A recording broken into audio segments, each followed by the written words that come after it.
말씀은 욥기 10장 7절, 8절 말씀입니다. 약성경 771페이지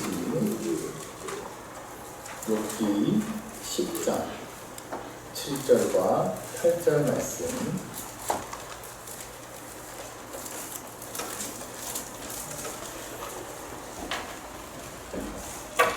다 찾으셨으면 우리 한 목소리로 봉독하겠습니다.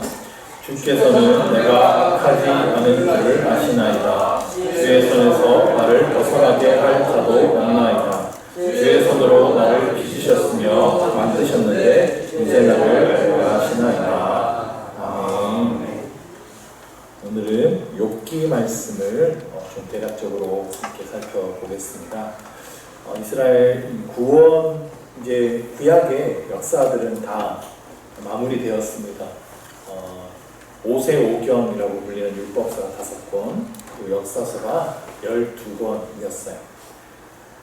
구약은 아직 절반 정도가 남아 있습니다. 욥기, 시편, 잠언, 전도서, 아가 이 5권을 시가서라고 이야기하고요. 그 다음에는 대선지서 5권, 소선지서 12권, 총 17권의 또 선지자들의 이야기가 남아있습니다. 이 선지서들은 이스라엘 역사 속에 활동했던 그 선지자들이 하나님의 말씀을 받아서 전한 이야기입니다. 선지자들이 하나님께 받은 말씀이에요. 그래서 아주 적나라하게 시대의 폐부를 찌르는 말씀들이 기록되어 있고요. 우리를 향한 하나님의 뜨거운 말씀들이 담아져 있습니다. 그런데 그 중간에 있는 이 시가서는 특징이 달라요. 이것은 인간이 하나님께 올려드리는 내용이라고 할 수 있습니다. 다른 성경들은 하나님께서 인간에게 말씀하신 내용인데 이 시가서 5권은 인간이 하나님께 올려드리는 말씀들이에요. 우리의 삶 가운데 여러 가지 상황들이 벌어지는데요. 기쁨도 있고 슬픔도 있고 성공할 때도 있고 고통스러울 때도 있어요. 그 모든 순간에서 그 상황들 속에서 우리가 하나님께 드릴 수 있는 반응들, 그것들을 시가서라고 보면 되는데요. 시가서라고 하면 그러니까 시라는 이야기죠. 시라고 하는 문학 장르예요. 시편은 전부 시입니다. 잠언은 사실 시는 아니에요. 그거는 지혜를 담은 글입니다. 그래서 지혜서라고도 하는데, 오늘 살펴볼 욥기는 시의 형식으로 되어 있는데 또 지혜 문학이기도 합니다. 그래서 이거는 문학 작품이고요. 우리가 읽을 때는 별로 느껴지지 않지만 중간에 대부분의 내용들이 사실 시의 형태로 되어 있습니다. 그때 그 당시의 지혜들을 담은, 지혜의 글을 담은 그러한 문학 작품이죠. 그래서 욥기가 좀 어렵습니다. 지금 욥기 읽고 계시는 분들은 도대체 이게 무슨 내용인지, 뭔 얘기를 하고 있는지 좀 의문을 가지고 읽으실 수가 있어요. 도대체 이 사람들은 무슨 내용 가지고 이렇게 치열하게 서로 이야기를 하고 있는 건지, 누구 말이 맞는 건지, 이 성경은 도대체 무슨 얘기가 하고 싶은 건지 감이 잘 오지 않을 수 있어요. 욥기가 원래 좀 어렵습니다. 그래도 오늘 좀 욥기를 쉽게 좀 정리해 드리려고 하는데요. 일단 욥기 1장 1절을 보시면 욥에 대한 소개가 나오죠. 우스 땅에 욥이라 불리는 사람이 있었는데 그 사람은 온전하고 정직하여 하나님을 경외하며 악에서 떠난 자더라. 우스 땅이라고 했어요. 여기가 어딘지 잘 알려져 있지 않습니다. 그러니까 이 사람이 어떤 민족 사람인지 어디 출신인지 이렇게 알 수 없는데 욥이라 불리는 사람이 있었다라고 얘기합니다. 그냥 이름이 욥입니다 라고 하는 게 아니라 욥이라 불리는 사람이었대요. 근데 그 욥이라는 이름의 뜻은 아버지가 어디 계신가 이런 뜻입니다. 만약에 아버지를 하나님으로 이해한다면 하나님이 어디 계신가 이런 뜻이 돼요. 이것이 욥기의 주제하고 아주 밀착된 이름의 뜻입니다. 자, 그럼 뭔가 의도가 있겠죠. 자, 욥이 지금 누구냐라는 거에 대한 관심보다는 이제 욥이 하는 이야기와 욥이 하는 질문들에 우리가 주목하면서 이 성경을 읽을 필요가 있는데, 성경이 욥에 대해서 소개하면서 욥은 흠이 없고 정직하고 하나님을 경외한다. 온전하다는 것은 흠이 없다는 뜻이거든요. 흠 없다, 온전하다는 말 자체가 굉장히 어려운 얘기죠. 온전한 사람이 어디 있습니까? 아무리 좋은 사람에게도 한두 가지 흠이 있는데요. 욥에게는 흠이 없었다는 거예요. 그리고 정직합니다. 하나님을 경외합니다. 그에게 아들 7과 딸 3이 있었는데 재산도 아주 많습니다. 인격과 신앙과 재산과 자식까지 모든 것을 다 가진 남자인데요. 그의 아들들이 생일날이 되면 잔치를 벌이는데 잔치가 성대하게 끝나고 나면 욥이 그 아들들을 불러다가 하나님께 번제를 드립니다. 혹시라도 그들이 잔치 벌이다가 죄 지었을까봐 그 죄를 씻는 거예요. 그러니까 하나님 앞에 죄 짓는 것을 정말 두려워하는, 그야말로 하나님을 경외하는 신앙을 가진 사람이에요. 그런데 욥기의 이야기가 갑자기 하늘의 영역으로 갑자기 장면이 이동합니다. 여기서 천상의 존재들과 함께 하나님께서 회의를 하시는데요.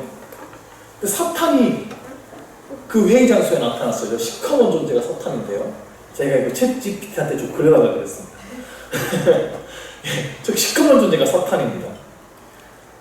자, 여기서 우리가 큰 의문이 드는 거예요. 어떻게 사탄이 하나님의 회의에 참석할 수 있느냐 하는 겁니다. 가능한 일일까요? 이건 불가능합니다. 사탄은 하나님 앞에서 쫓겨난 존재고요. 하나님의 반대편에 서 있는 존재예요. 악의 기원이고 중심이기 때문에 사탄이 하나님, 거룩하신 하나님과 함께 할 수가 없어요. 근데 그 욥기 이야기에서는 왜 갑자기 사탄이 하나님의 회의에 참석하고 있느냐? 이것 때문에 여러 혼란을 느끼는 사람들이 많은데요. 이유는 욥기는 문학 작품이기 때문에 그래요. 성경이 문학 작품이라 그러면 좀 충격받으시는 분들이 계실지도 모르겠는데, 이게 하나님의 말씀이 성경인데 어떻게 소설 같은 사람의 창작품이라는 얘기냐, 막 이런 반발심이 생길 수도 있습니다. 근데 물론 모든 성경의 저자는 하나님이세요.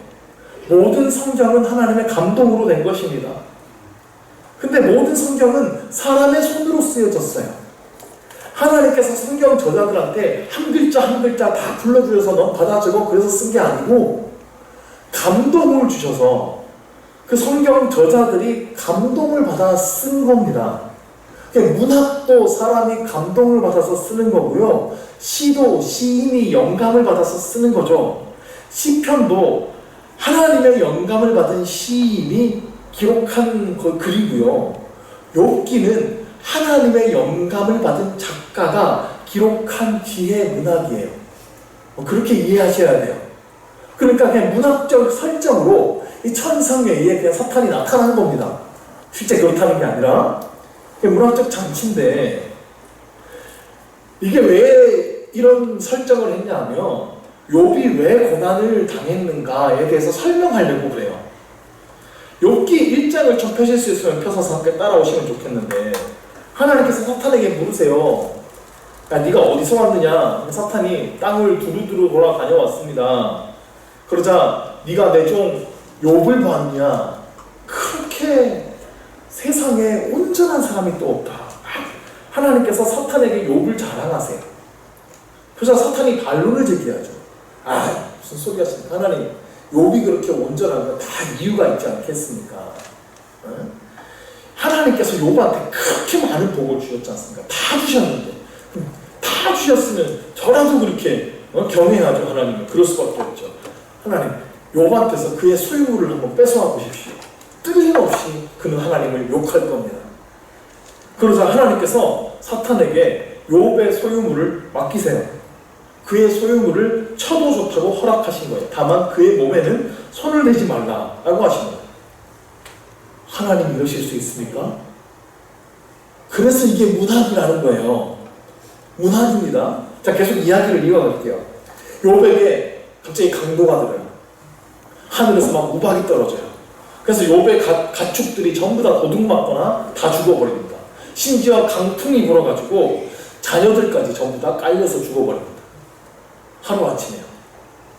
이 사건에 대한 욥의 반응이 이러합니다. 1장 20절 21절인데 유명한 말씀이죠. 욥이 일어나 겉옷을 찢고 머리털을 들고 땅에 엎드려 예배하며 이르되 내가 모태에서 알몸으로 나왔사온즉 또한 알몸이 그리로 돌아가올지라. 다 같이 주시니도 여호와시요 거두시니도 여호와시오니 여호와의 이름이 아멘. 욥의 유명한 고백이죠. 주시니도 여호와시요 거두시니도 여호와시라 고백하면서 여호와의 이름의 찬송을 받으십니다. 믿을 수 없는 고백을 합니다. 욥은 모든 재산이 다 날아가고 심지어 자녀들까지 다 죽은 이 아픔 속에서 하나님께 예배와 찬송을 드립니다. 2장으로 들어서면 다시 한번 천상의 회의 장면이 나타납니다. 사탄이 또 등장을 했어요. 하나님은 다시 욥에 대해서 자랑을 합니다.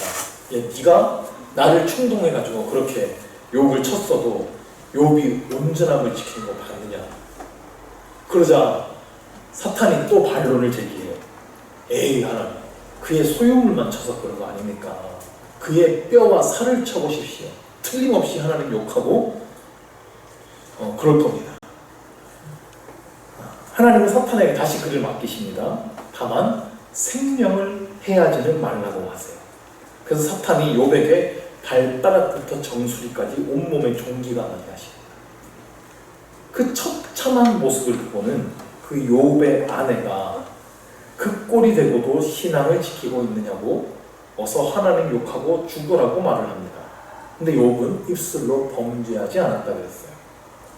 정확하게 말씀드리겠습니다. 하나님은 절대 우리를 사탄의 손에 내어주지 않으십니다.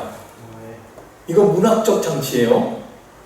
사탄이 하나님의 천상회의에 참여하는 일도 없습니다. 하나님이 사탄과 이렇게 내기를 하고 우리를 놓고 같은 일을 도모하지도 않으십니다. 문학적 장치로 보고 넘어가십시오. 이 이야기를 통해 우리가 주목해야 되는 건 이거예요. 하나님은 왜 의인에게 고난을 허락하시는가? 이 질문을 던지려고 이렇게 설정을 한 거예요. 이 질문이 중요합니다. 일단 이게 정말 이해가 안 되잖아요. 하나님은 도대체 욥한테 왜 그러시는 겁니까? 물론 이 질문 앞에서 우리가 단순하게 설명할 수 있는 대답들은 있어요. 욥의 순수한 믿음을 드러내기 위해서, 욥의 신앙이 그가 받은 물질의 복 때문도 아니었고 그의 건강 때문도 아니었다는 사실을 드러내기 위해서 고난을 허락하셨다. 욥의 1, 2장만 보면 그렇게 답할 수 있습니다. 우리의 믿음의 순수함을 드러내기 위해서 하나님께서 정말 고난을 허락하실 수도 있습니다. 그런데 그런 설명이 실제 그런 고난을 당한 사람에게 해답이라고 될 수 있을까요? 정말 자식이 죽은 사람이 있어요. 근데 그에게 찾아가서 이건 당신에게 주는 하나님의 시험입니다. 이런 상황에도 하나님만을 사랑하는 당신의 믿음을 시험해 보시려고 하나님께서 주신 고난이에요. 이렇게 말하면 그 사람한테 위로가 될까요? 하나님 저주하고 싶지 않을까요? 그러니까 이건 대답이 될 수가 없어요. 그러니까 이 질문 앞에서 우리가 함께 욥과 함께 고민을 해봐야 되는 거예요. 하나님은 왜 의인에게 그러면 고난을 허락하시는가? 하나님께서는 분명히 욥은 의로운 자라고 이렇게 온전한 사람이 없다고 인정하셨거든요. 근데 그렇게 의로운 사람한테 어떻게 이런 고난이 찾아올 수 있는가? 이 질문에 이제부터 집중해야 되는 거예요. 자, 다시 욥기 이야기를 이어가면 욥의 고난에 대한 이야기를 듣고 세 친구가 찾아왔어요. 그들의 이름은 대만 사람 엘리바스, 수아 사람 빌다, 나아마 사람 소발입니다.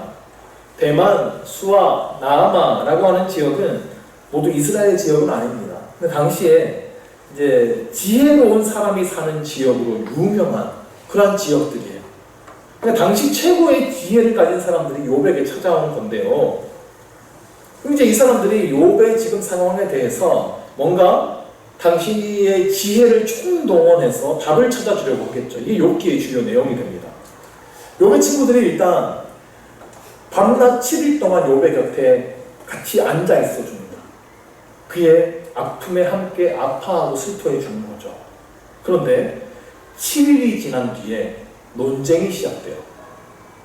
욥이 한마디 말을 합니다. 그러면 다른 친구가 그에 대한 응답을 합니다. 욥이 또 그에 대한 답을 하면 또 다른 친구가 욥의 말에 대해서 반응합니다. 이렇게 세 친구가 세 차례의 문답을 주고받는데 당시의 모든 지혜를 동원해서 지금 욥의 상황에 대한 답을 찾아보려고 하는 거예요. 근데 여기서 나오는 말들이 굉장히 막 복잡하고 막 어렵게 느껴질 수 있는데 이 모든 논쟁의 초점은 딱 두 개의 질문에 맞춰집니다. 하나님은 공의로우신 분이신가? 만약에 하나님이 공의로우신 분이시면 지금 이 욥의 고난, 의로운 욥의 고난이 어떻게 설명될 수 있는가? 이 두 개예요. 좀 쉽게 설명해 보겠습니다. 자, 우리 인간이 가진 기본적인 인식 중에 인과응보의 원리, 권선징악이 있어요. 선한 사람은 복을 받고 악한 사람은 징벌을 받아야 마땅하다고 우리가 생각하죠. 어떤 사람이 악한 일을 했으면 당연히 그에 상당한 벌이 그에게 내려야 된다고 우리가 다 생각하는 게 인간의 본능이에요. 그런데 세상이 정말 그렇게 돌아갑니까? 아니잖아요. 세상이 안 그래요. 그렇지 않을 때가 훨씬 많죠. 분명히 정말 착한 사람인데 자꾸 그의 인생이 꼬여요. 나쁜 일들만 벌어져요. 정말 악한 인간인데 그 인생을 자꾸 승승장구합니다. 그럼 우리가 흔히 하는 말이 있잖아요. 귀신은 뭐하나 저 인간 안 잡아가고. 하나님이 계신다면 저렇게 착한 사람은 복을 좀 주시고 저런 인간은 벌을 좀 주셔야 될 텐데 왜 그렇지 않으시지? 라고 하는 거예요. 그러니까 하나님이 정말 공의로 세상을 다스리시는 분이 맞으면 이 권선징악의 원리대로 돼야 되는 게 맞아요. 그런데 그렇지 못할 때가 너무 많은 거예요. 이 현실 앞에서. 그럼 진짜 하나님은 공의로 세상을 다스리는 게 맞는가? 이 질문을 할 수밖에 없는 거예요. 욥이 지금 그런 상황인 겁니다. 그렇게 의로운 욥인데 왜 이런 고난을 당하지? 하는 거죠. 욥과 친구들이 벌이는 논쟁을 보면 비슷한 이야기들을 하는데 첫 번째, 두 번째, 세 번째 이렇게 대화를 하면 할수록 감정이 점점 막 격해지고요. 표현의 강도가 점점 막 강해지는 것을 느낄 수 있는데 그들의 대화를 간단히 요약해보면 이런 얘기를 하는 겁니다. 욥은 나는 하나님 앞에서 이런 일을 당할 만큼 그렇게 죄를 짓지 않았다 라고 주장합니다. 나는 정말 하나님 앞에 온전했다는 거예요. 이건 하나님께서 처음에 욥을 그렇게 인정하셨습니다. 그런데 하나님은 왜 나한테 이런 고통을 주시는 거지? 난 진짜 너무 감당하기 힘들고 이해할 수가 없다. 하나님 도대체 나한테 왜 그러시는 거야? 난 진짜 너무 힘들다. 하나님 대답 좀 해달라. 이런 주장을 계속 하는 거예요. 나중에 나는 정말 의롭고 나를 이렇게 치신 하나님은 불의하시다. 막 이런 식으로까지 말을 하게 돼요. 그러자 욥의 말을 들은 친구들의 대답은 이러합니다.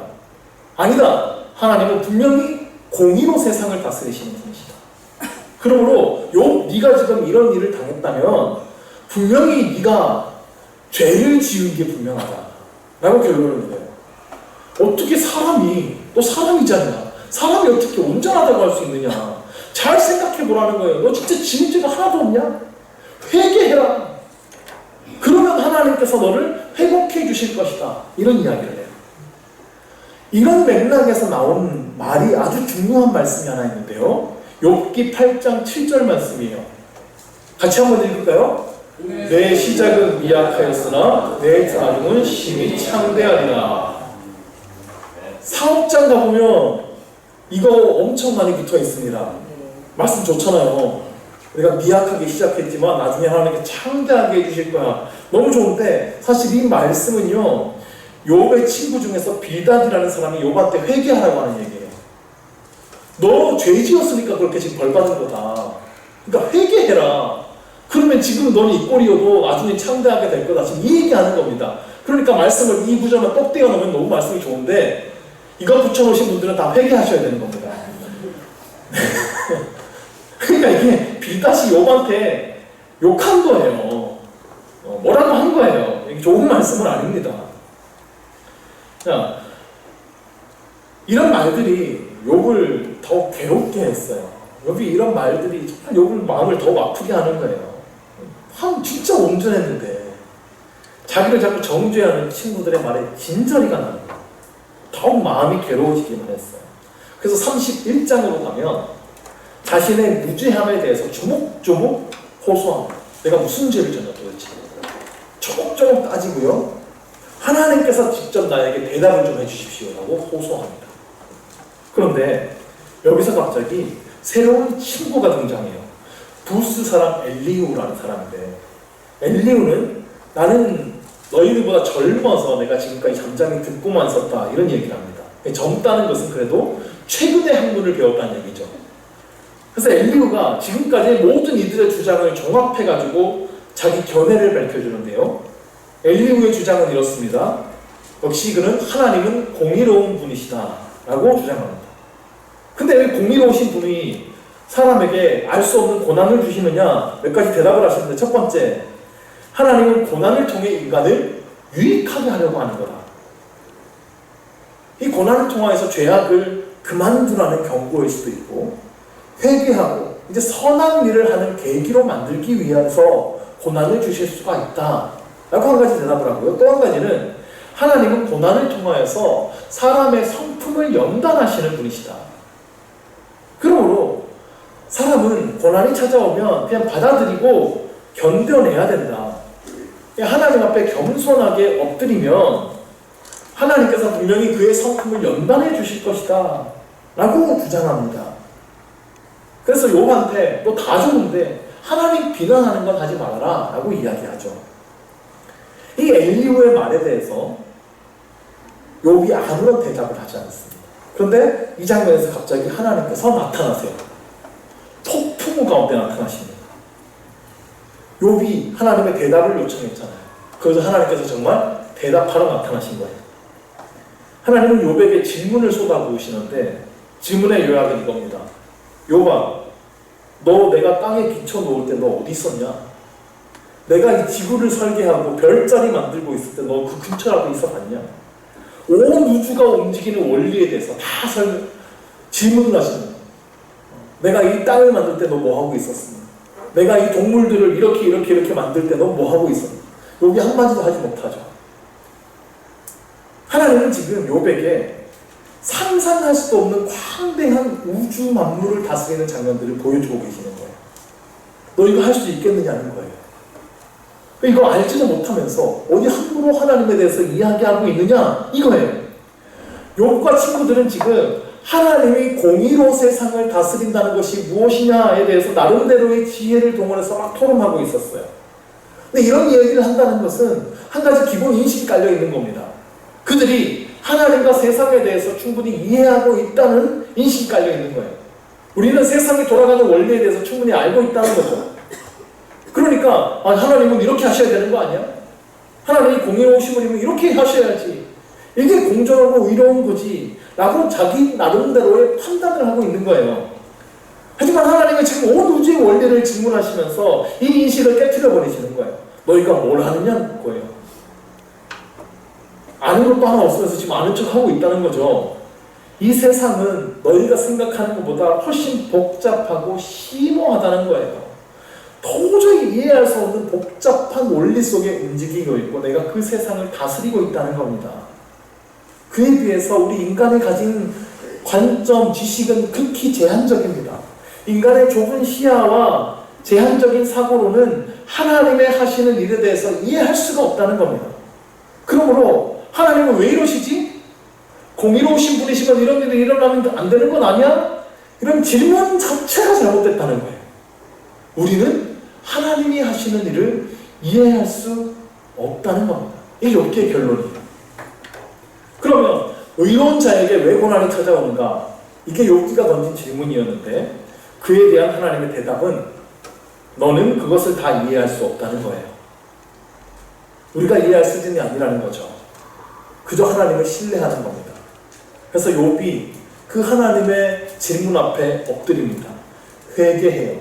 욥의 고백이 이것인데요. 같이 한번 읽읍시다. 내가 주께 대하여 귀로 듣기만 하였사오나 이제는 눈으로 주를 배웠나이다. 그러므로 내가 스스로 거두어드리고 티끌과 제 가운데에서 회개하나이다. 눈으로 주를 배웠다는 것은 하나님을 경험했다는 것. 이전에 지식적으로만 알고 있었는데 이제 실제로 내가 하나님을 경험하고 깨닫게 되었습니다. 진정한 회개를 합니다. 자신은 틀렸고 하나님은 옳으시다라고 인정하는 것이죠. 하나님께서는 욥과 친구들의 논쟁에 대해서도 판결을 내리시는데 새 친구의 말에 대해서 옳지 않다고 하세요. 그리고 욥에 대해서는 옳다고 하십니다. 친구들의 주장은 욥이 죄를 지었으니까 하나님께 벌을 받는 게 마땅하다 그랬습니다. 그렇지 않다는 거예요. 죄와 상관없이 고난이 찾아올 수 있다는 겁니다. 그러니까 고난받는 자에게 함부로 너 죄 때문이다라고 지적하는 건 옳지 않다는 거예요. 하나님은 욥의 말에 대해서는 옳다고 하셨어요. 욥이 말이 다 맞은 건 아닙니다. 그런데 고난에 대한 욥의 태도가 옳았다는 겁니다.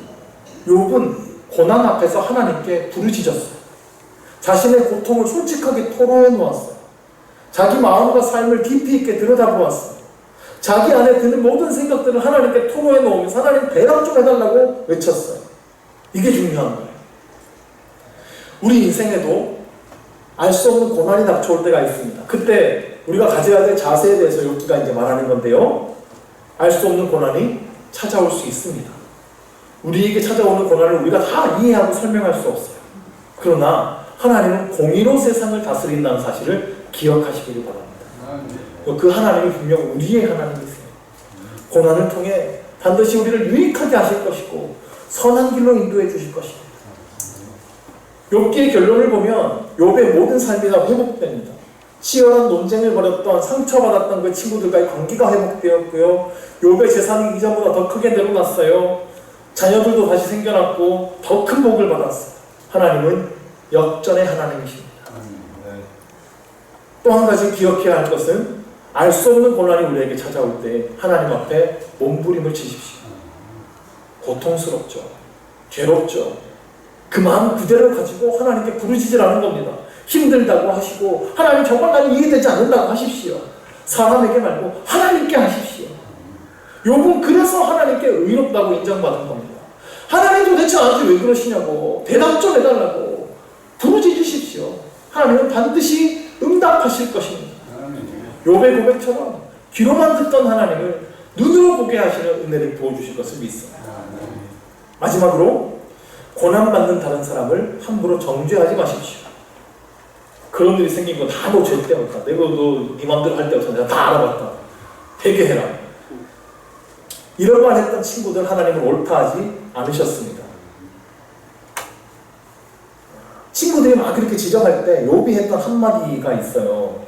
6장 25절 말씀인데 욥이 한 말이에요. 옳은 말이 어찌 그리 고통스러운고 너희의 책망은 무엇을 책망하느냐 너희가 남의 말을 꾸짖을 생각을 하나 실망한 자의 말은 바람에 날아가는다.